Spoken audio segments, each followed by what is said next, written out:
Tembe, mesdames, messieurs, bonjour, bienvenue au 13h bilingue sur Canal 2 International. La une de votre journal.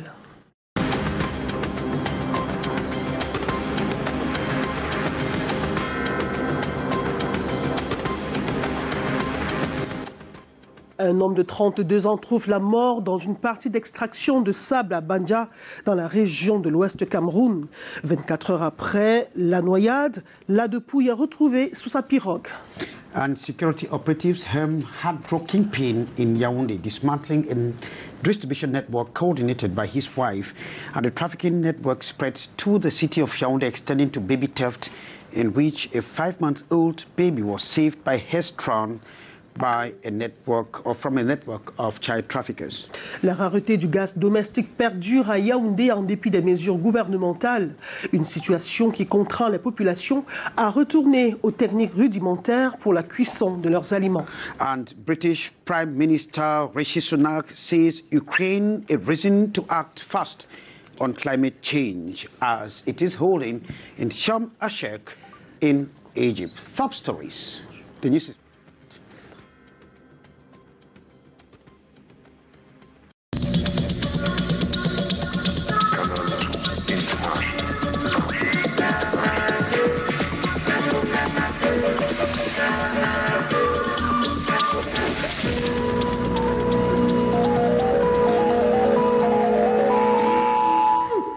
to join us, we Kejan Henry Atembe and Monique Nausi Foot. So, Monique, we are flicking off the news, but before then, we should just tell our televiewers that they can hook up with us on our social media handle, Canal International, and Twitter, as well as on YouTube. But when we swing straight to Marché Dakar, which is one of the main markets in Cameroon's economic city, Douala, in which a blistering flame consumed a large portion of that market. Effectivement, Henri Kejan Atembe, l'incendie qui a ravagé 13 boutiques au marché Dakar de Douala fait encore parler de lui. Le branchement anarchique du courant électrique est pointé du doigt selon la cartographie des marchés à risque de Douala 3e. On déplore également l'absence de bouches d'incendie. Samuel Baïha. Malgré l'odeur des brûlés qui agressent leurs yeux et narines, ces hommes entassent à coups de pelle des marchandises carbonées. Gisèle est dans le délire. Samedi dernier, au marché Dakar, après la fureur des flammes, seule l'épave de son conteneur a résisté. Il y a eu l'incendie et ça a commis de nombreux dégâts comme vous voyez depuis samedi. Et aujourd'hui, nous sommes lundi. Jusqu'à présent, aucune autorité n'est venue ici pour chercher à savoir ce qui s'est passé. 13 boutiques au rayon achalandé, aujourd'hui des vestiges. Ici, une installation électrique serait le facteur déclencheur de l'incendie. Le câble électrique était là. Quand l'incendie a commencé, il y avait coupé de lumière. Après, quand la lumière est revenue, ça a pris directement. On a essayé qu'on pourrait essayer avec les inspecteurs, ça n'a pas pris. À la mairie, une cartographie des marchés à risque d'incendie de Douala 3e nous est présentée. 2 détails sont saisissants. Les premières causes d'incendie dans l'arrondissement de Douala 3e étaient dues à l'absence de bouches d'incendie dans les marchés, aux installations électriques défectueuses, à l'utilisation du mauvais matériel électrique. Au pied de la ruine, quelques commerçants dépoussièrent les marchandises épargnées. À Banja, c'est dans la région de l'Ouest Cameroun, précisément dans le département du Honkam. Un homme de 32 ans trouve la mort dans une partie d'extraction du sable et c'est 24 heures après la fouille que le corps est retrouvé sous sa pirogue. Les récits de faits avec Lessine Poumecha. Disparu le 5 novembre 2022, Chali Anombisi a trouvé la mort dans la carrière de sable du village Balako, dans l'arrondissement de Banja, à l'ouest du pays. On appelle son téléphone, ça sonne. Mais demain, quand il est à la maison, que non, la maison est fermée, porte est fermée. Ça, les gens commencent à rappeler qu'on prend son téléphone ici à côté de l'eau et son habit, on ne connaît pas là où il est. Selon les témoignages de ses collègues, l'homme de la trentaine aurait été emporté par une des vagues de la rivière pendant qu'il essayait d'extraire le sable. Nous sommes arrivés, on a constaté que sa pirogue n'était pas là. Et ses habits de cuisière étaient sur les mêmes positions. On a trouvé la pirogue en haut. Et en descendant, maintenant, on lui a trouvé au moins à 15 mètres de là où il y avait la pirogue. Son corps inerte est retrouvé sous le pont de la rivière Lopu ce 6 novembre. Informé, le chef du village et les éléments de la gendarmerie de Bandja sont descendus sur les lieux, s'enquérir de la situation. Ils ont retrouvé ses habits, ses vêtements en bordure de l'eau. C'est ce qui a donné l'idée, puisqu'il extrait le sable. Ça a permis qu'on parle le chercher, que ses amis le fouillent dans l'eau. Et là, on l'a découvert étant noyé. La dépôt transférée au domicile pour inhumation, l'enquête reste ouverte. À Yaoundé, une jeune fille de 19 ans retrouvée dans un bistrot avec un bébé volé. Les éléments du commissariat public de Yaoundé 16e l'ont attrapée au moment où elle s'apprêtait à effectuer un voyage pour la région de l'Ouest Cameroun. C'est en fait un coup double pour cette police qui menait une opération contre un cambrioleur de maison. Karl Mezatiachoya, Serge Alain Zibou. Les faits remontent à mardi dernier au quartier Nkolmeseng, lieu d'Ingona, dans la capitale. La jeune fille que voici se glisse dans le domicile de son compagnon à son insu pour y dérober des vêtements du fils de ce dernier. Cela fait, elle débarque dans le salon de coiffure de la mère de l'enfant en question, prétendant vouloir se refaire une beauté. Elle réussit à la distraire et prend la poudre d'escampette. Elle prend un peu l'enfant. Elle me dit qu'elle fait un peu les 100 pas pour lui calmer. J'ai dit ok, je guette sur la fenêtre, je vois comment elle est dehors. Entre-temps, je ne la vois plus. Je sais que non, peut-être elle a un peu dit qu'elle va acheter quelque chose à la boutique parce qu'elle m'avait d'abord dit qu'elle a faim. C'est l'alerte du voisinage qui a conduit des éléments de sécurité publique du 16e arrondissement de la ville de Yaoundé sur les pas du bourreau. Elle attendait un bus en partance pour l'ouest dans un bistrot non loin de la gare routière du coin. L'esprit d'observation qui a fait en sorte qu'il constate qu'il y avait un bébé dissimulé sous un meuble. La patrouille était loin de se douter que la présumée cambrioleuse avait dans son butin un nouveau-né, le mobile avancé. Elle vivait à Bafoussam avec un jeune homme qu'elle aurait menti lorsqu'elle venait à Yaoundé de ce qu'elle était enceinte. Au moment de rentrer sur Bafoussam, il fallait bien qu'elle prouve à son fiancé qu'elle avait enfanté d'un garçon pour pouvoir le reconquérir. Projet stoppé net. Le sort à elle réservé est maintenant du ressort de la justice camerounaise. Nous restons à Yaoundé avec ces 3 présumés dealers de drogue qui ont été interpellés. Henri Kedjon Atembe. Yeah, welcome back. A network of marijuana dealers has been dismantled. A network has been dismantled in Yaoundé by security operatives. The group is led by a lady whose husband was arrested early this year for the same alleged criminal business. And in the true criminal spirit, the lady simply continued the hard drug business from where the husband stopped. And we are getting updates in Yaoundé, courtesy Heisencher. The specialized marijuana dealer at the Mangue neighborhood in Yaoundé was nabbed by the police some months back. But little did the forces of law and order know that the illegal business had been implanted in the family. We were deceived to see that 1 month later, the traffic was still going on. And after many days of investigation, even many weeks, we discovered that the wife became the new boss of drug traffic. These 35 kilograms of the hard drug uncovered in their home at the time of the arrest of the lady and her agents. Presenting them to the press this Monday, November 7, at the number 1 Central Police Station, police authorities called on parents to have a watchful eyes on their children, with many ignorantly plunging into the consumption of such bad drugs. When you see that there are a real changing in the behavior of your child or your children, just come and see the police and the other security forces. We know what we have to do. And to those still involved in the drug trafficking, the uniformed men and women promised them a no. Well, thanks, Heisencher. British Prime Minister Rishi Sunak has said the war in Ukraine is one of the reasons why they are working faster to tackle the climate change. Rishi Sunak was speaking in Sharm el-Sheikh, Egypt, as the Conference of Party 27 is holding. Let's get a reaction from the British UK. by the British Prime Minister.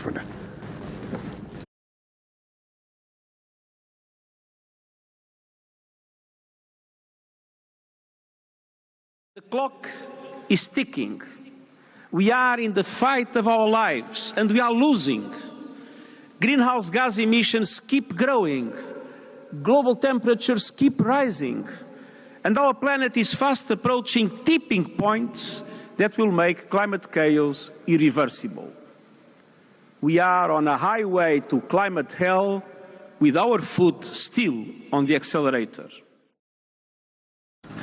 We're sorry for that mix-up. We'll be coming back to that story, and we move over to Banja in the west region of the country, where sand diggers are extremely, sand digging rather is extremely a lucrative business, as the number of those involved in it is surging. And this has gone with devastating consequences following the death of one of those sand diggers. Sherifa Saleh report. The lifeless remains of Anubisi Kamga Charlie have been discovered at Baloko, a village in the Banja district of the West region.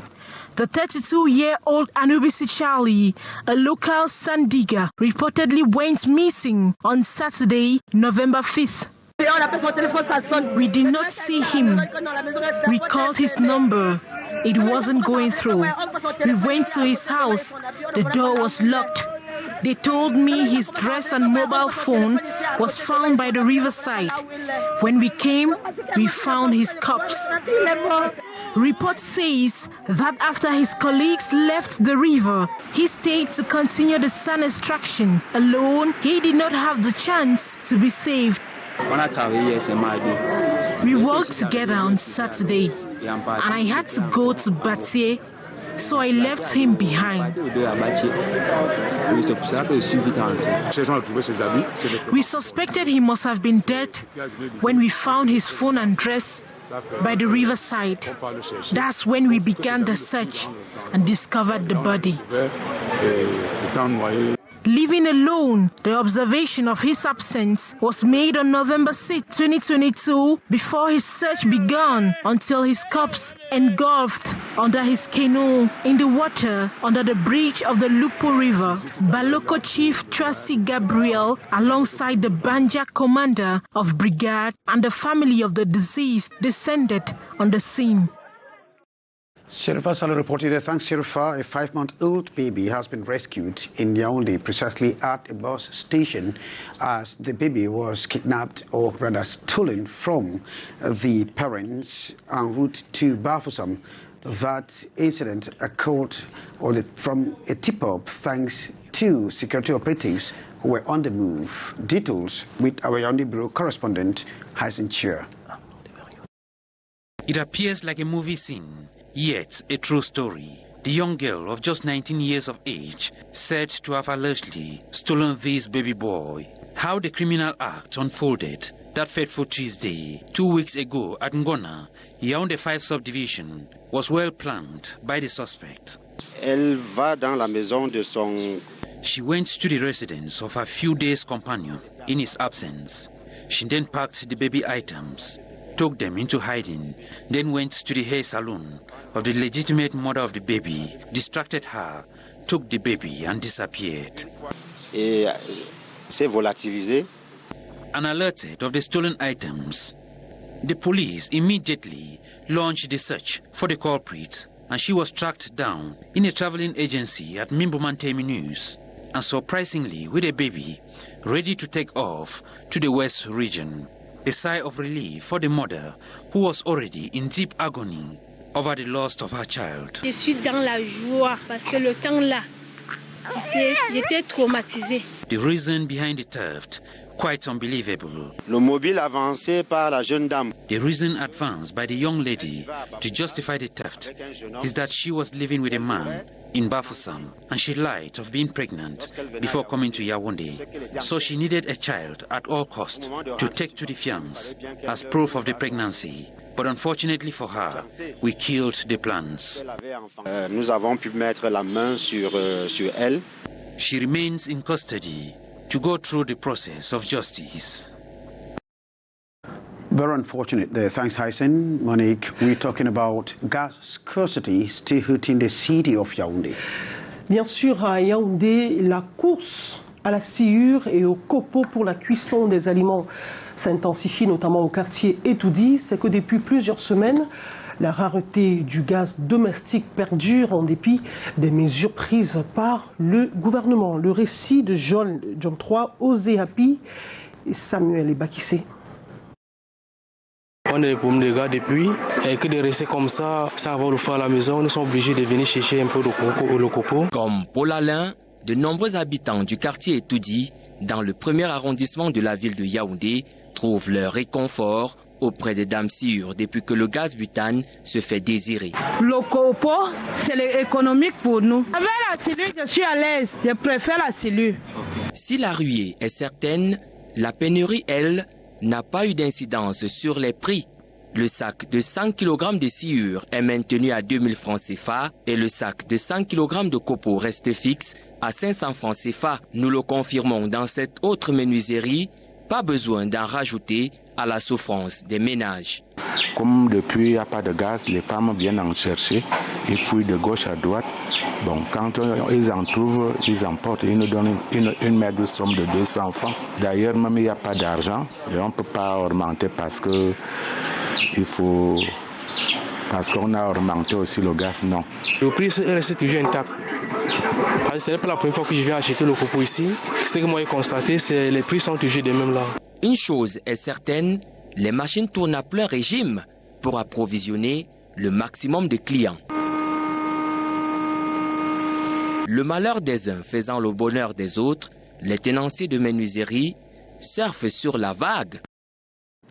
Les femmes, de plus en plus victimes de violences depuis le déclenchement de la crise sécuritaire dans les régions anglophones du Cameroun, constat fait par l'ONU Femmes qui invite les leaders traditionnels à s'impliquer dans la lutte contre ce phénomène et améliorer les conditions de vie des victimes. Arnaud Devarionda, Luciano Ndiakoudou.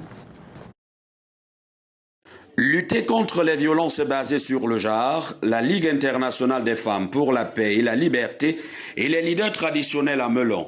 La contribution des gardiens de la tradition s'avère importante dans la lutte. L'objectif de la mission est de mettre sur pied une plateforme d'échange des leaders traditionnels sur les questions de prévention et de résolution des conflits, mais également sur les questions de violence basées sur le genre. Et les chefs, qui sont des garants de la tradition et de la culture, sont des leviers importants que nous devons actionner si nous voulons réussir le combat qui est le nôtre. Le pouvoir traditionnel est préoccupé par des questions de genre. Leur seule présence est fort illustrative de leur compréhension dans les problématiques de paix et de liberté. Et je les ai dit que le chef traditionnel est l'autorité la plus proche du peuple. Parce que ce qui sort de la bouche des chefs traditionnels, les peuples comprennent ça. Vous voyez nos jeunes filles qui sont du nord-ouest et du sud-ouest, comment elles se retrouvent à Douala dans la débauche et tout. Elles réfléchissent sur tout ça. Comment ça ne doit pas nous faire plaisir de discuter avec l'ONU Femmes et d'être toujours près d'elles pour les accompagner à réussir leur mission. L'implication des chefs sera évaluée sur le terrain dans les tout prochains jours. Dieu nous donne la force et nos aïeux, nos ancêtres nous donnent la force pour que ce que nous commençons de faire. You have the second part of the news. And we swing over to the northwest region of Cameroon, where some schools are told, or some schools of thought, that one of the reasons what still sustain the socio-political crisis in that part of the country is ego and snobbish attitude of some high-profile elites. And in a one-day seminar that took place in that part of the country, public independent conciliators have said that the governor and others should shun away from ego. With calls from our Northwest Regional Bureau Chief Correspondent Angie Collins, report by Sherifa Saleh. The governor of the Northwest region has called on the elites of the region to put down their ego and work for the return of peace to the society. Adolphe Lele Lafrique has spoken in Bamenda this Monday morning at the opening of one-day information of seminar for members of government, those of the Regional Executive Council and the Northwest elites organized by the Office of the Public Independent Conciliator. The regional chief executive estimates how much their social interactions with the population could lead to a halt in the current hostile climate caused by the socio-political crisis. After receiving many complaints of public users and council staff on the arbitrary cessation of their working contracts, violation of their fundamental human rights. As an independent institution and person answerable to the head of state, the Public Independent Conciliator has come to bring amicable solutions to problems. To ensure good governance in the regional, city, and local councils, as well as defend and protect aggrieved persons suffering from direct and indirect discrimination, marginalization. Participating ministers, parliamentarians, and other cream of the Northwest region have underscored the importance of the seminar. It would be a difficult situation for us. The PIC is helping us do good work and make decentralization more pragmatic. The lecturers have been organized as part of the less than 1 year old office of the PIC on the sidelines of the weekend political surgeon of the elite in Bamenda. Thanks very much, Sherifa Saleh. Just in all its state, it is the focus of this year's celebration of the World Medical Imagery and Radiotherapy Day that is ongoing. And the major focus will be on how radiologists will be taking care of the health of their patients. Beatrice Ngamo.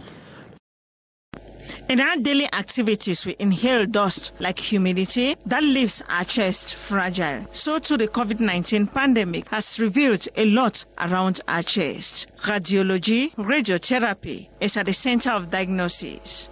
The chest is a region of the mammalian body between the neck and abdomen, as well as the cavity containing the heart and lungs. When we have a discomfort, we consult a doctor or professional health personnel who from diagnosis necessitates a medical imagery, radiography. Demand for chest imagery, the most common pathology. Pathology that affects this part of the body certainly impacts the life of the patient. The diagnostic from radiology would enable a proper care and so improve the conditions of patients. The weekend experience sharing by the Cameroonian Association of Technical Personnel in medical imagery and radiotherapy is for additional knowledge. To improve the care of patients daily on imagery plan, especially radiology that has many phenomena, radiation, radio protection. We have the strong obligation to protect our patients from ionized radiation. Activities ahead of World Radiology Day tomorrow, November the 8th. And we talk sports or sporting activities at around the Mfadena Stadium that is in Obispo, Yaoundé from 7:30 p.m. have been banned by the divisional officer for Yaoundé 5, announcing severe sanctions on defaulters. The move from the administration comes on the heels of reports of insecurity around that stadium as from 7:30 p.m. Details once more with you, Beatrice Ngamo. 7:30 p.m., time to go home. The sporters, especially youths, reluctantly dragging themselves from the esplanade of the Omisport Stadium at the Fandena neighborhood in Yaoundé, as the forces of law and others stand their feet. This following a recent decision by the divisional officer of Yaoundé 5 for all those engaged in sporting activities to leave the area after the stipulated time. Insecurity has been the other, alongside all sorts of delinquent acts in the name of sport. Views not very different from that of this inhabitant, who says the area before the other had become rendezvous point for all sorts of practices. C'est pour venir se faire draguer. Mais d'une part, je suis pas d'accord parce que sport, c'est bon pour la santé. Issues and realities that pushed the administrative authority to resort to the set stringent security and safety measures. After 8 p.m. to 9:10 p.m., there are individuals on pretext of physical exercises staying out there which does not correspond with useful sports, cases of delinquency. Also, I cannot go into the details. Sports is not banned. The divisional officer explained further, they just want the population to respect the time. Nous avons tout simplement demandé que nos compatriotes et nos concitoyens fassent leurs activités sportives jusqu'à 19h30 pour permettre, n'est-ce pas, aux gens de rentrer chez eux. In reality, all responsible people are to be home by 7:38 p.m. according to the civil administrator, to spend time with their families and prepare their children like serfs for the next day task. Thanks very much, Beatrice Ngamo Monique. Now we'll see more sports in the French language. On parle de sport justement, mais à Yaoundé 5e, le sous-préfet restreint les horaires de la pratique de sport. Au-delà de 19h30, les contrevenants seront sanctionnés. Eh bien, la mesure prise par l'autorité administrative vise à éradiquer le phénomène d'insécurité grandissante, tant à l'intérieur qu'à l'extérieur du stade. Daniel Anissé-Boudjié, Samuel et Bakissé pour les précisions. Il est exactement 19h30, c'est déjà le couvre-feu à l'esplanade du stade Amadou Ahidjo de Yaoundé. Des centaines de jeunes sont expulsés des lieux par les forces de l'ordre.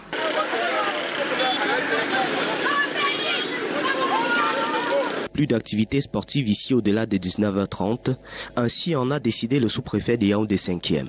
Une décision qui réjouit déjà ces vendeurs de vêtements, très souvent témoins et parfois victimes d'actes d'insécurité, du fait de la forte concentration humaine. Ils arrachent les téléphones, ils arrachent les sacs. Et quand il y a l'influence, quand il y a le gros l'accouplement, les clients fuient parce qu'ils se disent qu'ils seraient peut-être placés, l'enfant va peut-être venir mettre la main dans la poche. Tu vois, les trucs comme ça. Donc, le vendredi, un peu, ici, là, chez nous, c'est un peu pénible pour vendre parce qu'il y a trop l'accouplement. À en croire ces riverains, l'esplanade du stade Omnisport serait réputée pour être le lieu idéal de rencard où prospèrent des pratiques de toutes sortes. C'est le lieu de rendez-vous des filles ici là et des hommes. Quand ils fuient la maison qui viennent faire sport, c'est pour venir se faire draguer, se tripoter par ici. Des réalités qui ont poussé l'autorité administrative à frapper du poing sur la table. Il y va de la sécurité des personnes et de leurs biens. Moi je suis clair là-dessus. S'ils veulent s'exposer à la délinquance, moi ma responsabilité c'est de les dissuader de ne pas s'exposer à la délinquance. Puisque quand on dit qu'on a agressé quelqu'un, on a tué quelqu'un. C'est les mêmes gens qui disent dans les mêmes médias qu'on tue les gens à Yaoundé, on agresse les gens à Yaoundé, les gens ne font rien. C'est ça qui est la question. Moi je pense que c'est une mesure en réalité qui doit être approuvée par l'ensemble de l'opinion pour que les gens fassent le sport à des heures convenables. Les forces de l'ordre veillent. Le calme va régner autour du stade Amadou Ahidjo, de gré ou de force. Fin de cette édition du 13h bilingue sur Canal 2 International. Merci de nous avoir regardés. Henrique Jean, good day. Good day, Monique, and thanks for keeping the rendezvous with us. We'll be back with you tomorrow. Good day.